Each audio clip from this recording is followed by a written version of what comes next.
Joel Embiid says he just wants to win, whether that's Philly or somewhere else. There's a possible three-way trade burbling around the corners of the NBA internet. We'll talk about the possibilities of that. Plus, we're going to talk a little bit about scoring guards, young scoring guards. And yeah, that means we're going to have a Tyler Hero again, like we seem to do every week on this show. This is Locked On NBA. You are Locked On NBA, your daily NBA podcast. Part of the Locked On Podcast Network, your team every day. Welcome to Locked On NBA, your daily source for all things NBA from the Locked On Podcast Network, your team every day. Thanks for joining us and making us part of your day. Appreciate you guys being with us, especially if you're an everydayer. We appreciate you enjoying all of our fine shows on this podcast, including John Krause and Jake Madison's on Wednesday. If you got Wes Goldberg and Adam Maris will not be around this week. On Fridays, all throughout the week. Today, it's me, Matt Moore. I'm HP Basketball on Twitter, senior NBA writer for the Action Network, co-host of Locked On Nuggets, alongside my guy, David Ramil. We're both back from Vegas, refreshed, enjoyed some quality summer league programming, and we're excited to get into all things NBA with you today. I want to let you know that today's episode can be brought to you by Prize Picks. First-time users receive a 100% instant deposit match up to $100 with promo code LOCKEDON. That's prizepicks.com, promo code Locked On. All right, David. So on today's show, we're going to talk about some comments from Joel Embiid that he did on a podcast, because apparently everyone's just doing podcasts left, right, and all over. There's a little bit of a burbling about a three-way potential trade that I want to talk to you about, because I think it's a really interesting framework and concept that could actually kind of move some things as far as the Eastern Conference goes. And later on the show, we're going to debate Tyler Hero versus a couple of the contemporaries that he's kind of measured against as the ongoing Damian Lillard saga drags on, and there's a lot of conversation today. Dan Le Batard and others talk about Tyler Hero and his value, and so we're going to talk about Tyler Hero again, but we'll also talk about some of the other kind of what I would call firebug point guards that just focus on scoring primarily. We'll talk about those later in the show. We start today with Joel Embiid on an episode, an appearance on stage. Joel Embiid said, quote, "I just want to win a championship. I don't know where that's going to be, whether it's Philly or anywhere else. I just want to have a chance." Later, when that made the rounds on Monday morning, Joel then tweeted something along in response to somebody talking about it, that effectively, you should check my middle name and my handle, which obviously on Twitter, he is Joel, quote, Troel Embiid. And so he's saying, I'm just trolling. I have lots of thoughts on this, David, but I am interested to know your thoughts about Embiid's comments and his response to the analysis thereof. I think he's completely full of it. I think he actually got caught in saying what a lot of players think, is that, look, I have no idea what's going to happen, not just this year, but beyond that. Like we're starting to hear, well, it's not starting to hear, but I think the buzz has been pretty consistent that James Harden is probably going to be leaving Philadelphia, even as we kind of debate, maybe he seems like he might want to stay. The latest reporting seems to be that he's going to get his wish. He's going to be a Los Angeles Clipper at some point. That being said, why is it surprising that Embiid might start to look at greener pastures elsewhere, right? I think we've been pretty consistent in saying that players are going to ask for trades when they're locked into deals on a team that might not be able to compete. And for Embiid, if he wants the championship as badly as he says he does, and that remains to be seen, if he wants that, and maybe Philadelphia isn't the right option for him because they haven't been able to put that second superstar around him, whether it was Ben Simmons or James Harden, etc. They just haven't been able to build around the MVP the way he thinks it would. I think he absolutely was being as honest as he possibly could be and say, you know what, I want to win a championship, whether it's in Philadelphia or elsewhere, who knows. And then later on, he was like, ha, ha, ha, look at me. I'm just a troll. Just kidding. I'm just a big goofball. That's what I think anyway. So to clarify some things, it wasn't a podcast. He was at the Uninterrupted Film Festival, which is okay. He was on a panel with Maverick Carter, who's obviously associated with LeBron James and LRMR. He is the M in that. He was talking about his life and career and his new partnership with Spring Hill, the LeBron James-backed media company. The full quote, I kind of want to say, because there's a little bit more in here. He says, I just want to win a championship, whatever it takes. I don't know whether that's going to be whether it's Philly or anywhere else. I just want to have a chance to accomplish that. I want to see what that feels like to win that first one, and then you can think about the next one. It's not easy. It takes more than 2 or 3 guys. Got to have good people around you. And myself, every single day, I work hard to be at that level so I can push us to make that happen. Every single day that's working towards that goal, that's where my mindset has always been. MVP is just an added bonus.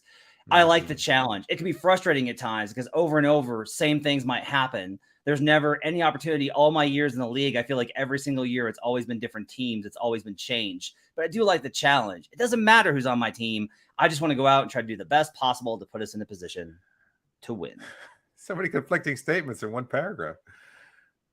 So I think for me, part of this is that there's always this othering that he does. The MVP, they don't want me to win because they care about the analytics. I don't really care about the MVP as he continues to constantly campaign for it. And like, this is more of that kind of thing where he's talking about like there is a discussion in there of they haven't put good enough players around me. This team has won 50 plus games in the Eastern Conference almost every single year. They have been at the top or near the top in both offensive and defensive rating all of these years. These teams have been good. A large reason, not the only one, a large reason why the Sixers have not won a championship is Joel Embiid and how he's played. Like, we're always going to have the injury thing with him, and it does make it difficult. Like, he did have a knee sprain this year. He did play through both a facial fracture, concussion, and a hurt wrist last year. He's constantly been in a situation where he's been injured. I don't criticize him for that because it's not like Joel's like doing something to exacerbate these type of things. Injuries are obviously a bigger part of his career story than they are for other players, but that's not his fault. However, Philly fans have had enough. Like that last playoff loss to the Celtics in Game 7 where he no-showed, there is a turn coming. And him saying this is going to deepen that. And the way that this has gone a lot is like, you start to lose Sixers fans, and it's hard to get them back. And they love this guy. But I will just say this. This is not the first time that, like, to me, I've heard this. And like, I've kind of mentioned this on the edges. I haven't talked to anybody in Joel Embiid's camp, nor will I. Okay. I'm not hearing this from anybody that's like, it's a firsthand account. What I will say is there has been a belief in the league circles of people I speak with around the NBA going back to All-Star that I don't know where Joel is going to be long-term because there was a lot on this year and they failed. And now you get this Harden situation and there's no telling. And I just wonder like how much of this is about Joel and how much of this, like, I wonder about the Harden thing. Okay. He's got a dispute with Morey and all that. Like, do you not want Harden? If you don't want Harden, probably should have communicated that earlier. Like at some point, I think that Embiid's got to be a little responsible for his own NBA destiny. Is that fair? Yeah, I think so. I also saw, I can't remember exactly who it was. I want to say it was Kyle Newbick may have tweeted something similar about this regarding the fact that maybe it was Sean Highkin, to be honest with you. It's so many different people. Now that Dame Lillard's trade request has been finalized, that there's so many media members that asked for it, that now they're moving on to the next player, kind of saying, oh, when's it going to happen? We saw it earlier before Kevin Durant, and we saw it with Giannis Antetokounmpo. We've seen it consistently with a number of players that it seems like this media idea of forcing players out of smaller markets or getting them to request trades and things of that sort. I don't necessarily buy into that belief. I can understand how you would feel that way as a reporter of a small market team and seeing the best player in franchise history request a trade over the last couple of weeks. I could see how that disheartening that would be after his name was potentially linked to trade requests for several months before that. I also don't know. I agree with you that I think if Embiid has everything that he could ever want, he's got the MVP, he's got the support of the fan base, he's had that team built around him as best as it possibly could be, and it hasn't worked. But a lot of their postseason success or lack thereof has been because of him and his injury issues and things of that sort. And I think he needs to take onus of that. I think he needs to own up to that. And it seems like he's creating a divide unnecessarily. And I honestly, I hate going on Twitter later on and saying, haha, it was just a joke. Look at me. I'm just being a troll. It's like, You don't say that. You don't say you don't say that I want to win a championship in Philly or anywhere, and then go on, especially when your fans are like you don't do that. Like, who are you trolling? Philadelphia fans? And if so, why? Like, again, they cried, they sweat, they bled for you so you can get this MVP award for it to mean absolutely nothing. And for you to crap on them in the playoffs later on and then crap on them again a couple of months later by saying, maybe I'll win a championship elsewhere, and stoking fires that didn't even necessarily exist until you said that. Well, here we are. So I find that a little problematic on Joel's behalf. I commented that I was just trolling is the new I was hacked. That's the new version of this. Look, to kind of wrap this up, I kind of understand it though, because maybe Joel just thinks that if he says he wants it bad enough, he'll just be given it the way he got MVP. On the other side, we're going to talk a little bit about a three-way trade that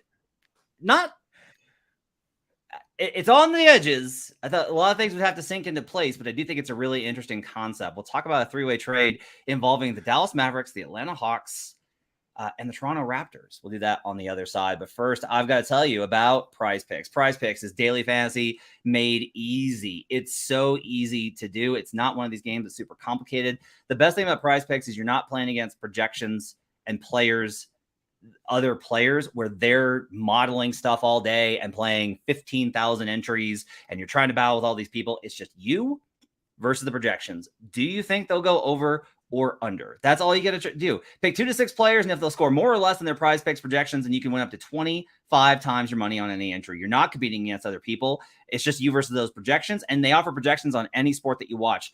MLB obviously getting going with the second half of the season. You got NBA, NFL, PGA. You got college sports with football and basketball on both the men's and women's side. You've got WNBA, esports, NASCAR, tennis, MMA, boxing, disc golf, Euro basketball, FIBA's coming up, cricket, and more. Entries can be made in 60 seconds or less. It's just that easy. It's super easy to just put your picks in and get going. Safe and fast withdrawals. And they're currently operational in over 30 states and Canada.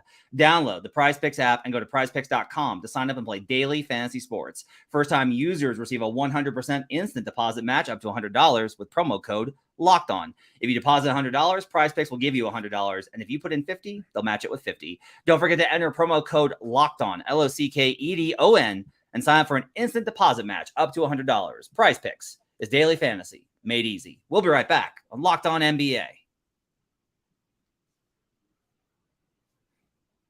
Back here on Locked On NBA, thanks for joining us, making us part of your day. Appreciate you guys being with us on a Tuesday. Matt Moore and David Ramil chatting NBA. And I got a trade rumor I want to talk about. I'll say the report first, and I'll kind of go back and put some context on it. Mark Stein reported on Sunday that they would like to acquire Clint Capella from the Hawks as a potential third team in a deal for Pascal Siakam. Atlanta's been after Toronto after Siakam, but that offer centered around DeAndre Hunter, and it might not be enough. So the Hawks here would send DeAndre Hunter to Toronto for Pascal Siakam, along with, I'm assuming, draft compensation. They would send Capella to Dallas, and Dallas would send the extra assets to Toronto to make up for that gap. This has been something that's been in the works. So a lot of the time, what I've kind of learned, deals are talked about in one iteration at one point in time, whether it's preseason or the trade deadline. They're revisited later, and sometimes it's like all three. You talk about it last summer, you can't get a deal done. You revisit at the deadline, you're closer, but you can't get a deal done. And then the offseason comes and you're able to work it out. The Mavericks have been after Capella for quite a while. Before free agency opened, they were talking to the Hawks pretty aggressively about the number 10 pick, which they eventually traded back 2 spots, clear Davis Bertans' salary and use that to sign some guys, which would have been pretty good. But they were going to offer the 10 pick for Capella along with cap filler to clear the money going back and forth. The Mavericks obviously want centers, but there's word this week that JaVale McGee is essentially done. He's either going to get waived or traded for nothing and just salary dumped. So they have Derek Lively and they have Maxi Kleber and they have Grant Williams now who can play small ball 5, but they are still looking for like a Dwight Powell who will somehow still play 15 minutes a game and still have the best plus minus on the Mavericks with Luka Doncic. I don't know how, but that will happen. And so all this happens. I think this is a fascinating trade framework, David. Especially, I love the idea because Atlanta's wanted to move off Capella for a year. Last offseason, they were pretty aggressive in trying to move Capella. They talked to Minnesota before the Rudy Gobert deal went down. Like, if the Gobert deal doesn't happen for Minnesota, they probably trade for Capella because Atlanta wants to clear more minutes for Onyeka Okongwu, who's very good. And so this would give Luka like a consistent, great pick and roll threat. He's excellent at lobs. He would fit very well with that system. Gravity at the rim. Like, he's run the Harden system forever, and Luka plays basically the same way. That works great. Siakam in Atlanta, I'd be very excited about. Like DeJounte Murray, Trae Young, Pascal Siakam. I would be very interested in that Hawks team all of a sudden. And that's an upgrade substantially over John Collins if they can get the deal done, even if they lose DeAndre Hunter, because AJ Griffin is kind of stepping up and filling in. You want to get him more minutes. You can take kind of whichever side of this you want. Which side of this is most interesting to you from those three teams if this deal were to actually gain traction? I think it's Dallas, just from the perspective of Capella and Doncic makes so much sense. And they've lacked that kind of big for years now. I can't recall if they've had it at any point during Doncic's career in Dallas. So I think having him there, and I like Capella. I think he still provides some value. I mean, maybe he's being somewhat overpaid for what he does provide. And I know that sometimes he does deal with injury issues and things of that sort. But as a rim runner, as a pick and roll guy, as an active rebounder, I could see his fit being in Dallas being a very good one. I also like it from the Atlanta side too. The addition of Siakam there makes so much sense. So Toronto, look, they want to get young. They're kind of clearly rebuilding there, and the addition of Hunter would be a good one there. I think he's another guy who has that same kind of 6'8", 6'9" type body. He's got another profiles as a versatile wing big kind of player. I could see that thriving there. They're going to miss Siakam in Toronto, but I guess the ability now is to, or the discussion is rather that they're not going to be able to re-sign him long term. So I guess that kind of makes sense too. Is there any chance that Siakam signs with Toronto, or is he basically done there once his contract runs out? So that, I think, is what's interesting. Stein reported this on Sunday. Siakam wants to resign there. He doesn't want to get moved. He doesn't want to be traded. He wants to stay in Toronto, and he wants to resign there. And yet, like, the broad conversation is about trading Siakam. Like, that's like the mass conversation that's being held. So they don't want to pay him. Grange, who's a long time, like, he is an excellent reporter for Sportsnet in Toronto. Grange has reported like that they are pretty aggressively, like, his reporting reflects much more of an interest in trading Siakam than I will say that other executives I've talked to believe, because everybody now is very skeptical in any conversation with Toronto. Like, every conversation is like, are we really doing something here, or are you just jerking me around? Like, there's a lot of that going on with the Raptors right now because of how many times those talks have fallen apart, which actually I wanted to bring that up to you as we kind of talk about the Toronto side of this. I mentioned this the other day, and I do think it's kind of relevant. There's been some discussion of Toronto being involved in three-way talks for Tyler Hero. I knew you were going to mention that. Yeah. I think it's interesting. I genuinely would like I'm not even going to comment. Well, I'll give you my brief thing because I always have to comment because I'm a loudmouth. But I would be very cautious if I'm Miami in including Toronto in these talks, because multiple people have told me that they feel like Toronto they've called and been like, hey, can you talk about a three-way deal with us? We need some help getting this deal done. Would you take this other thing? And Toronto has used that to gather intel and then leverage it later in other discussions.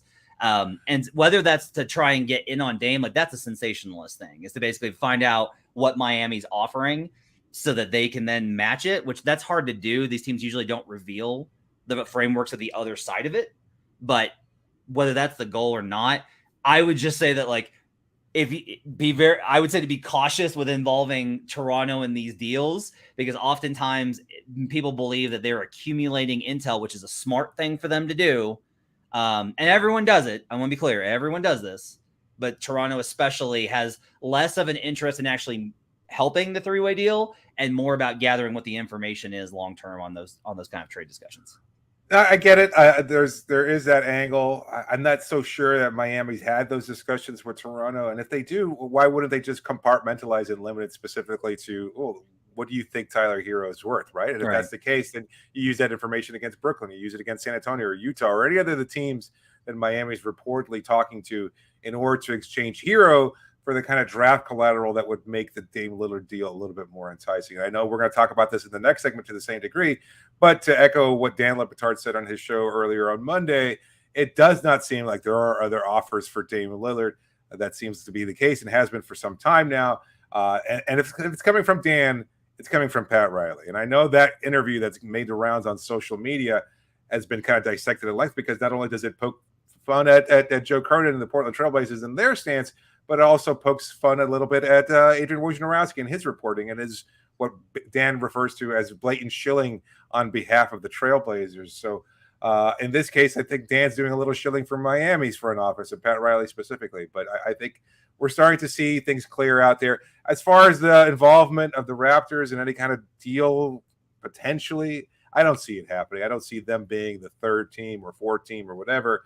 And I don't know that Pat Riley is going to be swindled by Masai Ujiri. As good as he is at his job, I think Pat's been at this long enough where he's a little bit more, I think, aware of these kind of nuances and things of that sort. And he the last time they engaged in trade talks was a couple of years ago when they got Kyle Lowry for Goran Dragic and Precious Achiuwa. So I think Pat's done okay with himself whenever he's dealt with Masai.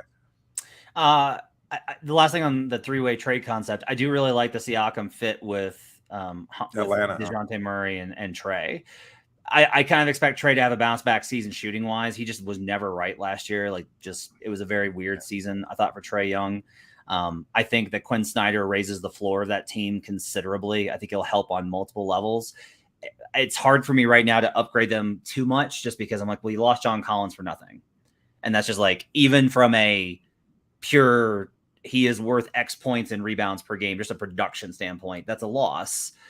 But I like their young talent. I especially like Okongwu. I would love the idea of Siakam, Okongwu next to Murray, Young, and then potentially AJ Griffin at the 3. Like that lineup, I'm like, ooh, it's not perfect, but it sounds really interesting to me. And then if nothing else, I like the idea of Atlanta getting aggressive and trying to make something. They need to upgrade. Like they need to find some way to make an upgrade. And this would present them with a really good opportunity that makes sense for all sides. So interested to see how that works out. If it happens, obviously we'll have it covered here on Locked On NBA.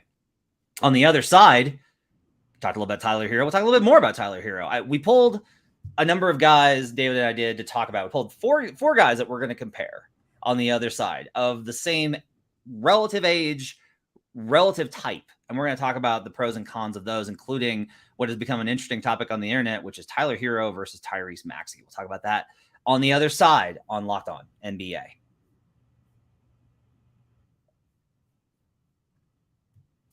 Back here on Locked On NBA, thanks for joining us and making us part of your day. Make sure to check us out every single day. Check us out on YouTube if you want to see a video version of the show. And check us out wherever you get podcasts. Give us those 5-star reviews. They always help so much. We'd love to have more of your feedback here on Locked On NBA.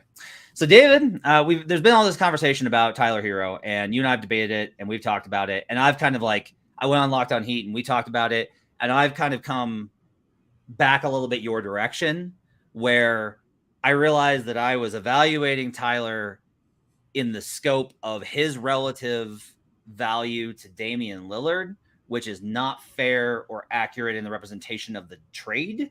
And it doesn't accurately represent how good Tyler is. Tyler's 23, good efficiency, has been a part of a successful playoff team that has made conference finals 3 out of 4 years and 2 finals. So even though he wasn't really a part of this run, Tyler has been on the big stage and been an important part.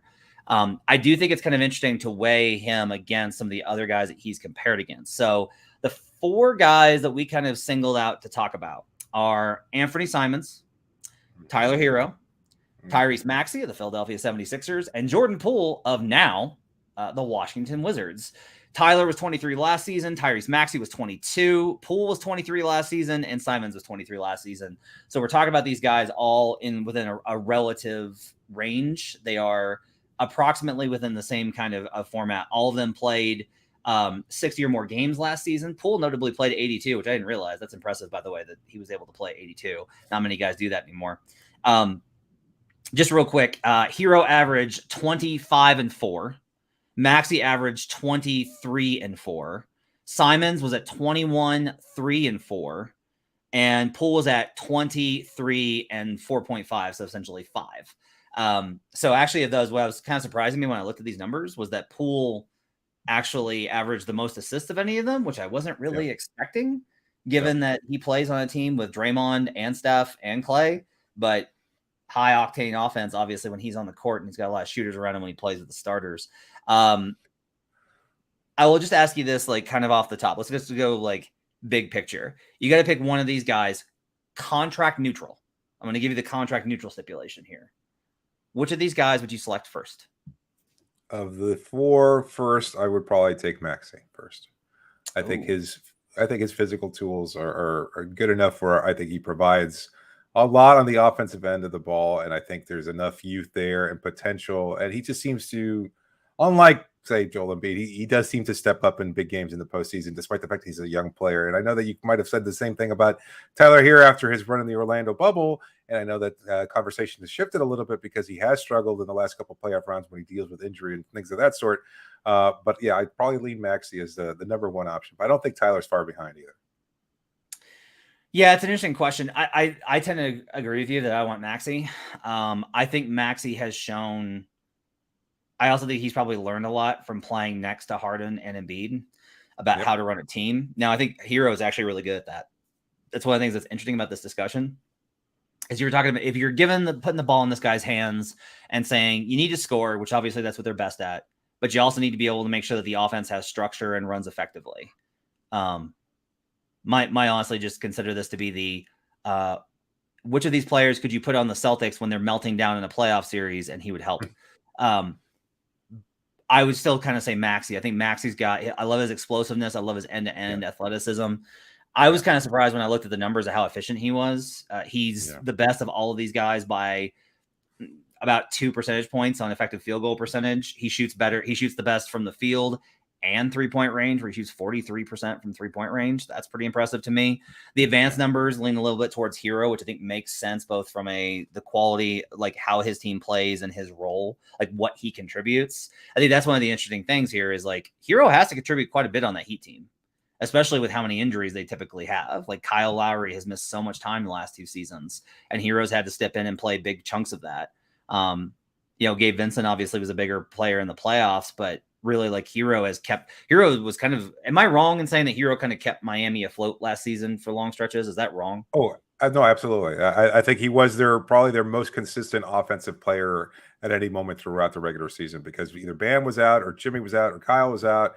He was the only real, I think he was consistently the starter too throughout most of the season. And so, even whether you were going with Kyle as a starter or Max as a starter or Gabe as a starter, Caleb Martin, you had this rotation there on a couple of different positions, but Tyler was locked in there as a starting too. And he was really good at that role. I think that's something that's kind of been overlooked. I mean, look, to kind of tie it together with the Dan Le Batard point, I think a lot of people, have disliked Tyler ever since the Orlando bubble. I think the fact that he is white is a factor. I mean, you can argue it if you want to, but I still think the way that people perceive him and what he contributes as far as being a member of the Miami Heat is kind of just, I think the perspective is way off. Like he's just a good player. I mean, maybe the contract is a problem, but considering his role as, I would say, the team's best scorer, like we think of Jimmy and we think of what we saw in the playoffs and things of that sort. But during the regular season, when they needed a bucket, it was in Tyler's hands. Like he was their best option for a reason. And I think we were kind of all collectively in South Florida expecting big minutes from him in the postseason, and just never got that opportunity because he got hurt in the first game of the playoffs. One of the things I think that's also kind of interesting about this discussion is the other side of the ball, which is like none of these guys you're going to be like, wow, what great defenders, right? Right. But I do think that what matters here is if you're trying to build a winner, a team that can at least I'm not even trying to talk about like winning a championship. Like if you're in a 4-5 matchup, right? Pretty even, who is playable and who is not. And what I think is interesting here is my order would probably go Tyler, Maxey, Simons, Poole. Yeah.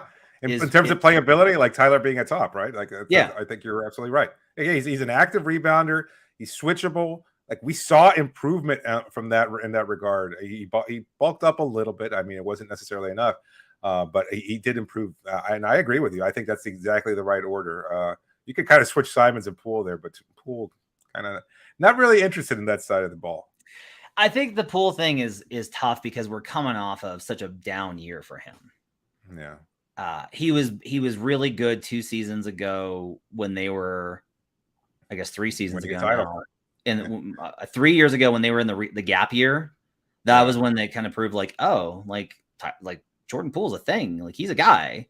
And then he was really good in the championship run. He was good that entire season.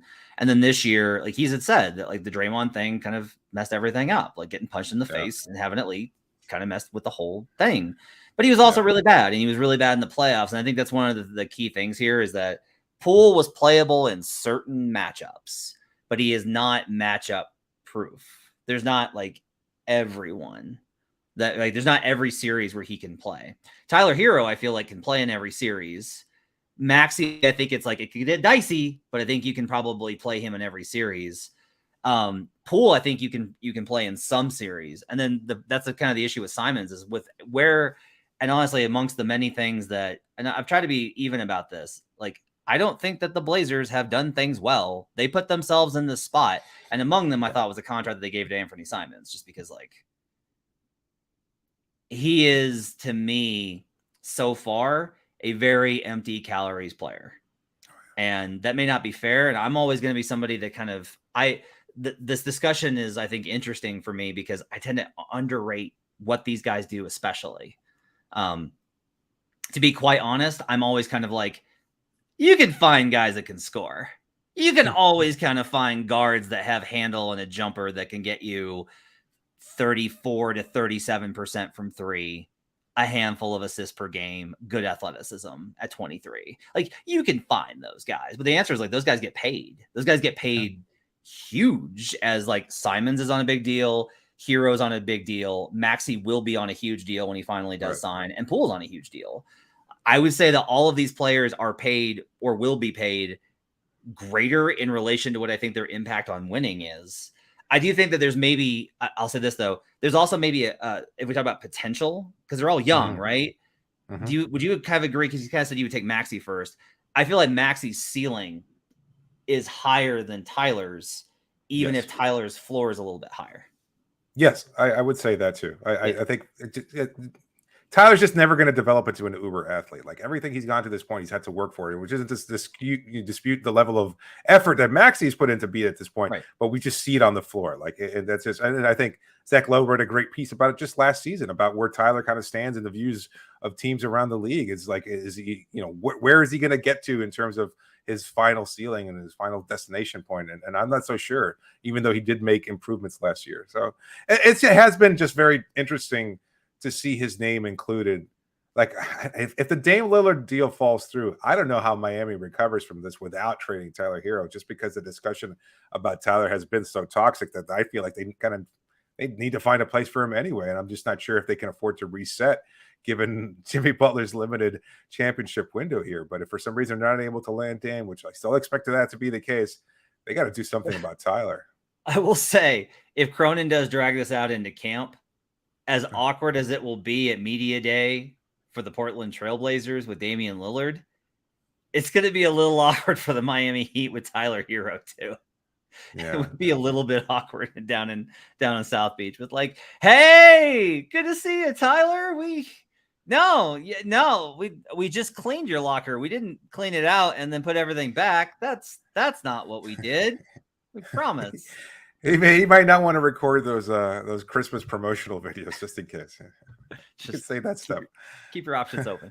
All right, it's got to do it for Locked On NBA for Tuesday. Thanks for joining us. Appreciate you guys being with us. You can make sure to follow the show all week. You got Jake Mass and John Corrales on Wednesdays. On Thursdays, Pat the Designer alongside Nick Angstadt. And on Fridays, you got Wes Goldberg along with a guest this week, because I believe Adam Mares is still cavorting around vacation. Hope you guys have a great week. We'll see you guys again next week here on Locked On NBA.